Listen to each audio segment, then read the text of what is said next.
Hello student, आज मैं इस वीडियो में कक्षा 10 के विद्यार्थियों को गणित में अध्याय 3 जिसमें एक्सरसाइज 3A इसमें से हमने पिछले वीडियो में एक क्वेश्चन हमने आपको बताया था कि क्वेश्चन को किस प्रकार से हमको सॉल्व करना है। जैसे इस एक्सरसाइज में क्वेश्चन दिया होता है, इसके बाद में वो कहते हैं इसको बीजगणितीय रूप में और ग्राफीय रूप में व्यक्त कीजिए। तो हम कैसे इनको बीजगणितीय रूप में व्यक्त करेंगे और किस प्रकार से हम इसे ग्राफीय रूप में व्यक्त करेंगे, तो देखिएगा एक क्वेश्चन और आप समझ लीजिएगा और इसी क्वेश्चन से हम आपको इस एक्सरसाइज के सर्वाधिक क्वेश्चन जो दिए हैं वो बता देंगे। उसी टाइप से आपको सॉल्व करना है, तो सारे क्वेश्चन आपके सॉल्व हो जाएंगे। देखिए दिया है क्वेश्चन नंबर 2 है 3A एक्सरसाइज का। 2 किलोग्राम से और 1 किलोग्राम अंगूर का मूल्य किसी दिन 160 रुपये था। एक महीने बाद 4 किलोग्राम से और 2 किलोग्राम अंगूर का मूल्य 300 रुपये हो जाता है। इस स्थिति को बीजगणितीय तथा ज्यामितीय रूप में व्यक्त कीजिए, यानी ग्राफीय रूप में व्यक्त कीजिए। तो देखिए यहाँ पर हमें जो कंडीशंस दी है उन कंडीशंस के हिसाब से हमको पहले तो बीजगणितीय रूप बनाना है। जैसे यहाँ पर सेब दिया है, अंगूर दिया है। सेब और अंगूर की क्या क्या मात्रा है, कितना कितना उसने खरीदा और कितना समर्थन मूल्य उसने दिया। तो देखिए हम सबसे पहले माना 1 किलोग्राम सेब का मूल्य x, क्या मान लिए x रुपये, और 1 किलोग्राम अंगूर का मूल्य कितना मान लिए y। यानी यहाँ दो चर राशि की बात चल रही है। तो जब यहाँ पर आपकी वस्तुएं अलग हैं तो उनकी राशियां भी यानी अलग ही होना चाहिए, चर राशियां भी अलग हो। तो यहाँ पर सेब के लिए हमने कौन सी चर राशि ली x और अंगूर के लिए हमने क्या लिया y। अब देखिए फर्स्ट शर्त में इन्होंने क्या कहा है, यहाँ पर लिख लेंगे फर्स्ट शर्त के अनुसार। अब फर्स्ट शर्त क्या है, देखिए 2 किलोग्राम से और 1 किलोग्राम अंगूर का मूल्य इसी दिन कितना था 160 रुपये। यानी जब आपने 2 किलोग्राम सेब लिया, 1 किलोग्राम अंगूर लिया, तो उस दुकानदार को आपने दोनों वस्तुओं का मूल्य 160 दे दिया। तो यहाँ 1 किलोग्राम का मूल्य आपने x माना है और अंगूर के लिए 1 किलोग्राम का मूल्य आपने y माना है। तो यहाँ पर सेब कितना लिया है, सेब तो 2 किलोग्राम। तो फर्स्ट शर्त में x को किससे गुणा कर देंगे 2 से, और अंगूर का मूल्य क्या है y, लिया कितना गया 1 किलोग्राम, यानी plus y is equal to 160। ये आपका पहला शर्त। बहुत अच्छी है, इस टाइप के सवाल आ जाए खाली मानिएगा और सीधे बीजगणितीय रूप में इसको व्यक्त कर दीजिए। सेकेंड शर्त क्या है, सेकेंड शर्त के अनुसार देखिएगा सेकेंड शर्त क्या है इसकी, बताया गया 1 महीने बाद 4 किलोग्राम से और 2 किलोग्राम अंगूर का मूल्य 300 रुपये हो जाता है। यानी जब आप 4 किलोग्राम सेब लेंगे और 2 किलोग्राम अंगूर लेंगे तो आप उस दुकानदार को कितने रुपए देंगे 300, यानी दोनों का मूल्य 300 रुपये। तो सेकेंड शर्त में आप क्या करेंगे, x को 4 से और y को 2 से गुणा करके जोड़ेंगे, यानी 4x plus 2y is equal to 300। या 2 से हम पूरे समीकरण को डिवाइड करते हैं तो हमारा क्या लिखेंगे 2 से दोनों पक्षों में भाग करने पर आप लिख लेंगे। तो यहाँ पर हो जाएगा 2x plus y is equal to 150। ये समीकरण आपका कौन सा हो गया? सेकंड। तो ये आप बीजगणितीय रूप तो आपने बना लिया। अब इसे हमें बनाना है ज्यामितीय रूप यानी ग्राफीय रूप। तो हम कैसे बनाएंगे? इसके पहले क्वेश्चन में भी हमने आपको बताया था। ग्राफीय रूप बताने के पहले हम आपको ये बताएंगे कि इसके सारे क्वेश्चन और जो एक्सरसाइज में दिए हैं कैसे हम हल करेंगे।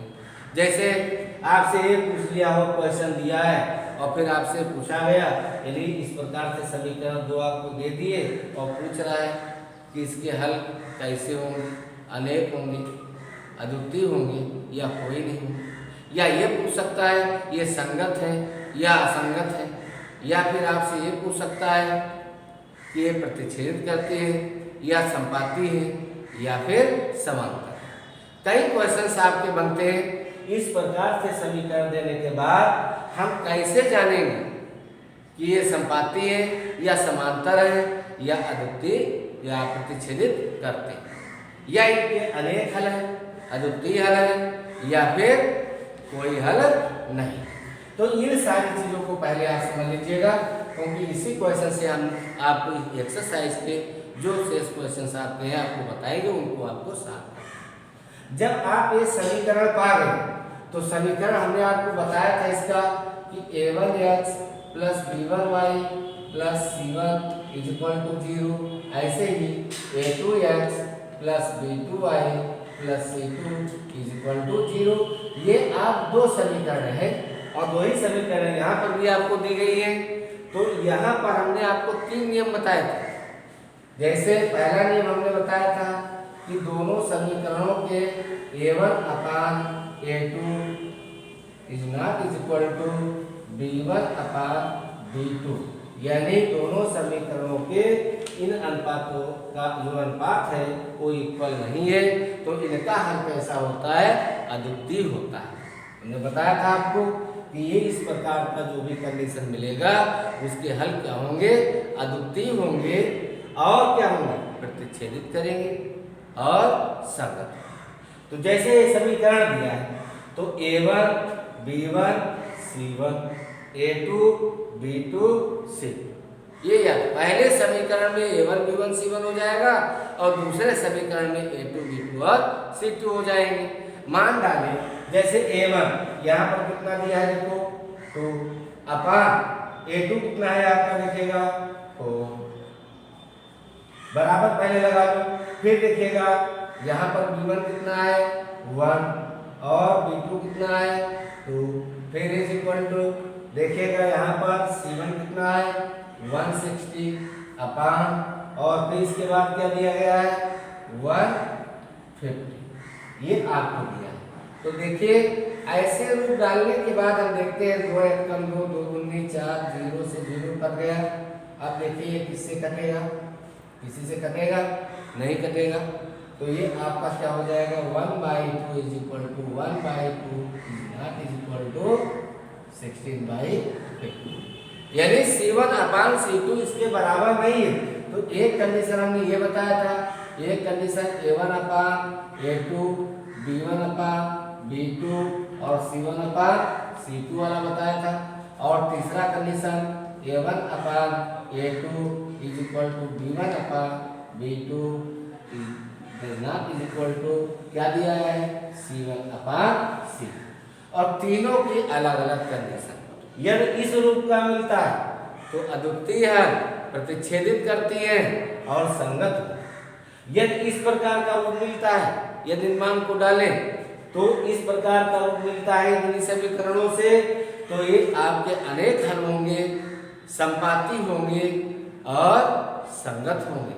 यदि इन्हीं समीकरणों के मान डालने पर आपको इस प्रकार का रूप मिलता है, तो इस प्रकार के रूप मिलने से आपका क्या रूप हो जाएगा? एक तो ये असंगत हो जाएंगे, इनके कोई हल नहीं होंगे, और क्या होंगे? समांतर। दोनों रेखाएं क्या होंगी? समांतर होंगी। इन कंडीशंस को आपको ध्यान रखना है। तो इस एक्सरसाइज में जो भी क्वेश्चंस आपके दिए गए हैं इसी पर आधारित आपको दिए गए हैं। या तो उसने इस प्रकार से समीकरण दे दिया, आपसे पूछता है संगत है या असंगत है, तो ऐसे इनको सॉल्व करना और इसके बाद ये इनमें से जो भी रूप आ रहे हैं, यदि इन दो प्रकार के रूप मिलते हैं तो संगत है, यदि इस प्रकार का रूप मिलता है तो असंगत है।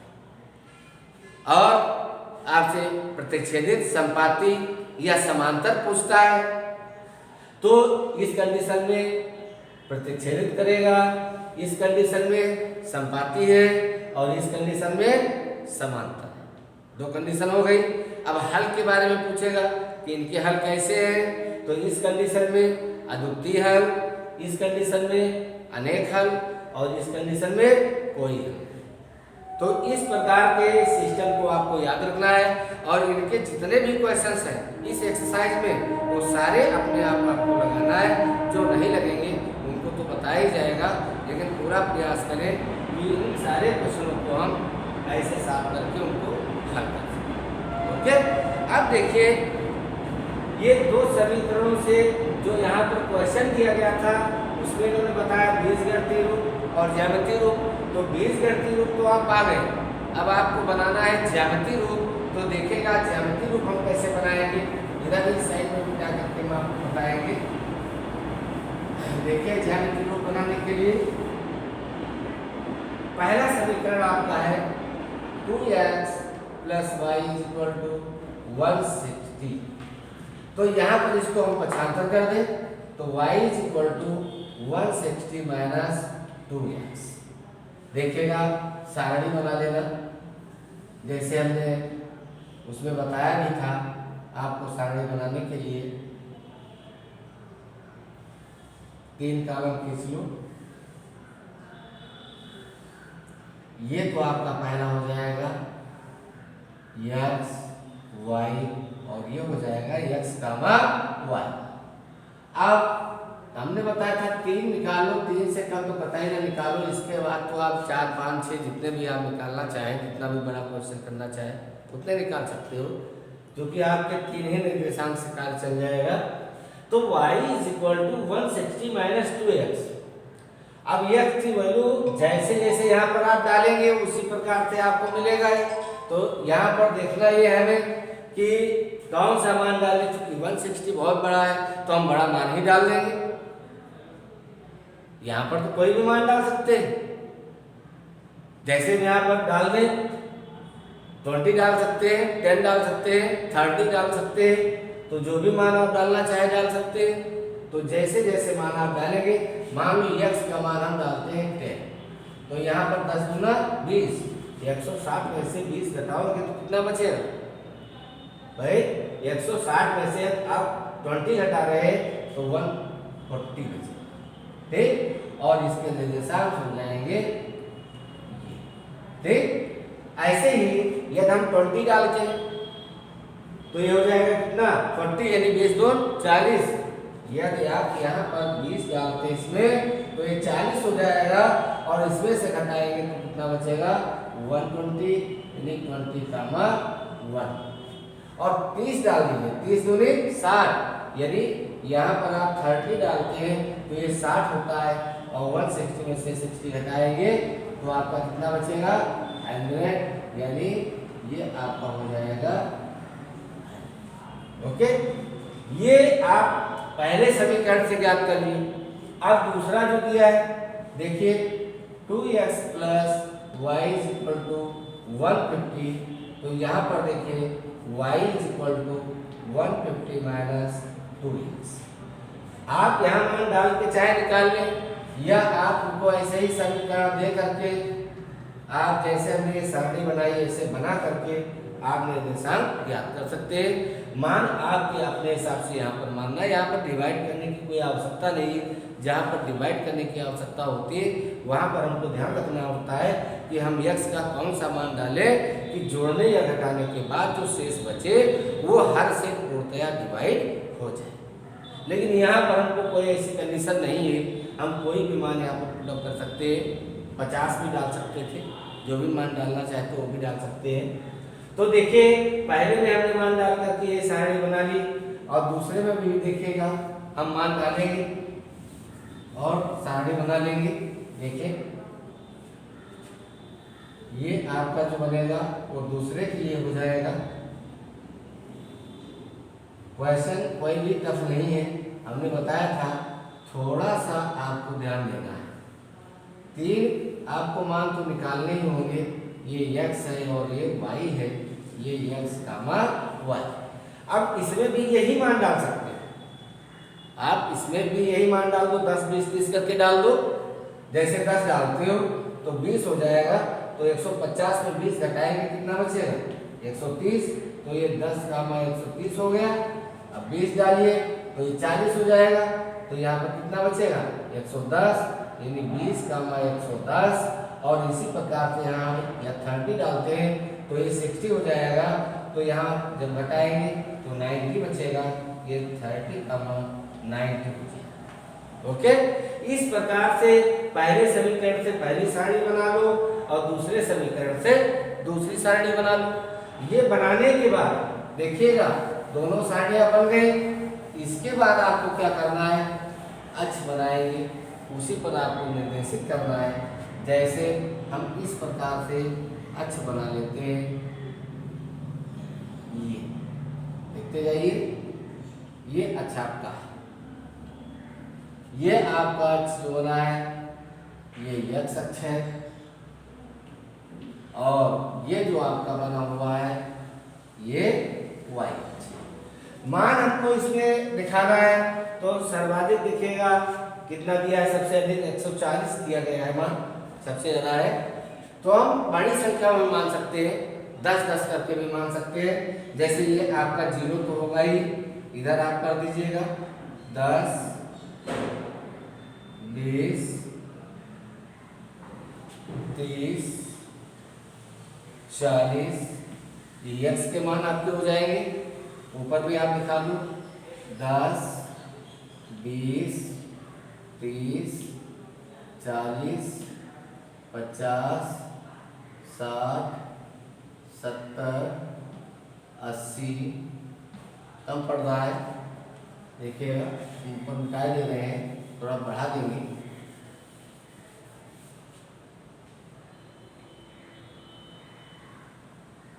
ये 80 हो गया, ये 90 100 110 120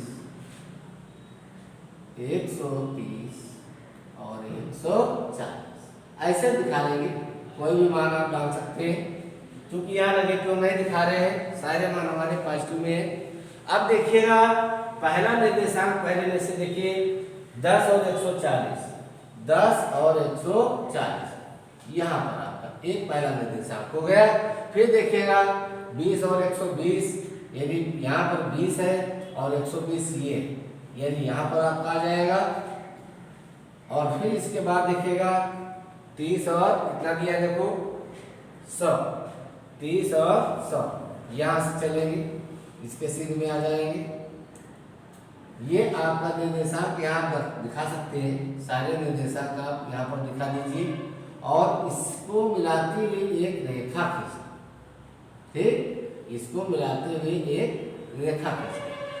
ओके, ऐसे ही दूसरे के लिए आइए, 10 130, 10 तो आपका ये और ये 130 यहाँ पर आ जाएगा।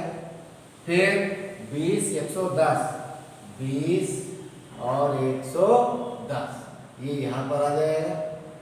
और इसके बाद दिया है 30 90, ये 30 है और ये क्या है 90 यहाँ पर, ठीक। और इनके भी निर्देशांक आप लिख सकते हैं और यहाँ से भी आप एक सीधी रेखा खींच सकते हैं। ये स्केल से आप खींचिएगा, नाप करके बनाएंगे, बिल्कुल फिट आएगा। तो इस प्रकार से ये आपका बनेगा, यही ज्यामितीय रूप या ग्राफीय रूप हम इसको बोल सकते हैं। तो इस टाइप के जो भी क्वेश्चंस आपको मिलते हैं, तो पहले बीजगणितीय रूप बनाने के लिए आप जानिए कि बीजगणितीय रूप हम कैसे बनाएंगे, और फिर इसके बाद हम इसका ग्राफीय रूप कैसे बनाते हैं। तो इस प्रकार के समीकरण आप बना लीजिएगा और x की वैल्यू यहाँ पर पुटअप करके आप इस प्रकार से सारणी बनाइए और सारणी को देख करके आप यहाँ पर ग्राफ बना लेंगे। इसी को हम कहते हैं ग्राफी। समझ गए? तो इस अध्याय में, इस एक्सरसाइज में आपको सर्वाधिक क्वेश्चन अपने आप लगाने हैं, क्योंकि सारे क्वेश्चन आपके इसी पर आधारित है। या तो वो संगत पूछेगा, या असंगत, या प्रतिच्छेदित करती है, संपाती है, या समानता है, इस टाइप के क्वेश्चन है। तो इस क्वेश्चन में हमने सारी बातें आपको अवगत करा दिया है। तो इस एक्सरसाइज के सारे क्वेश्चन आपको अपने आप हल करना है। ओके।